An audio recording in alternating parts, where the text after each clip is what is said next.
Ола, с вами снова я, Джулия Бенсаль. Сегодня мы побываем в замке Кардоне, Кастия де Кардона.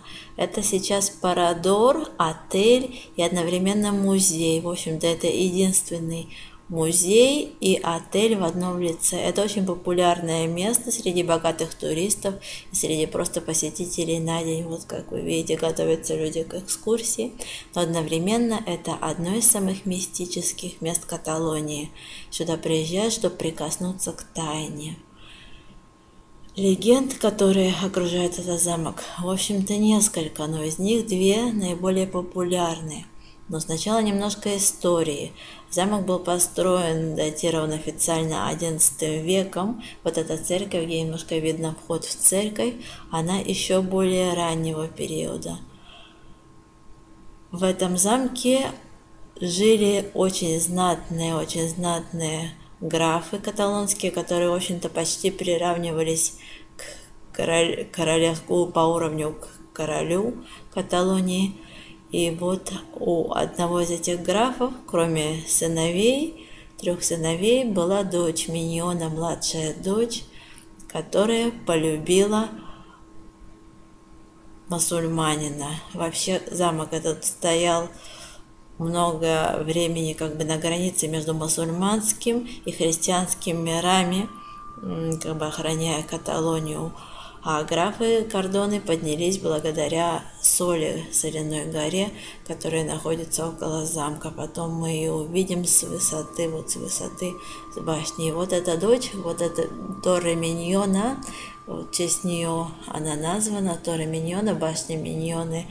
Дочь полюбила мусульманина, как я уже говорила. Любовь это была, в общем-то, запрещенная, когда ее отец узнал, вот соляная гора, видите, немножко узнал, когда отец о том, что дочь полюбила мусульманина, очень он рассердился, осерчал, и он ее запер вот в этой самой башне.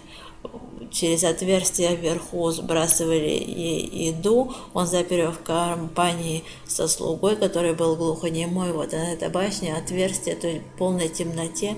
И эта девушка очень быстро умерла, она умерла от любви, она умерла от неразделенной любви. И, в общем-то, если реально смотреть, то вот от таких условий, там буквально, по-моему, 10 шагов, 5 на 10 шагов, полная темнота, сырость.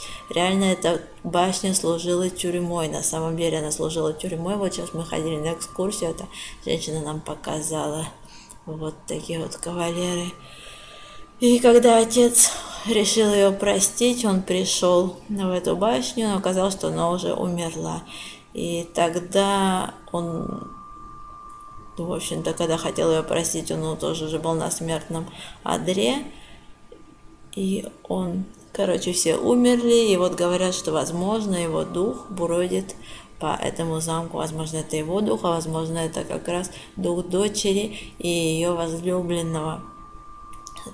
Посетители, есть там такой номер, 712 комната, вот как говорят, что она заколдованная, проклятая, потому что посетители, кто же останавливался под этим номером, это 7-й этаж замка, вы представляете, в общем-то, под номером, под этим они слышали, как двигается мебель, часто там включается вода, и происходят различные звуки. И когда исследователи проводили изучение этой комнаты, исследователи, собственно, каталонского телевидения ТВ Tres Каталонии приглашали специалистов по явлениям различным. Вот это, кстати, подземная крипта этого замка, где хранились, говорят, сокровища.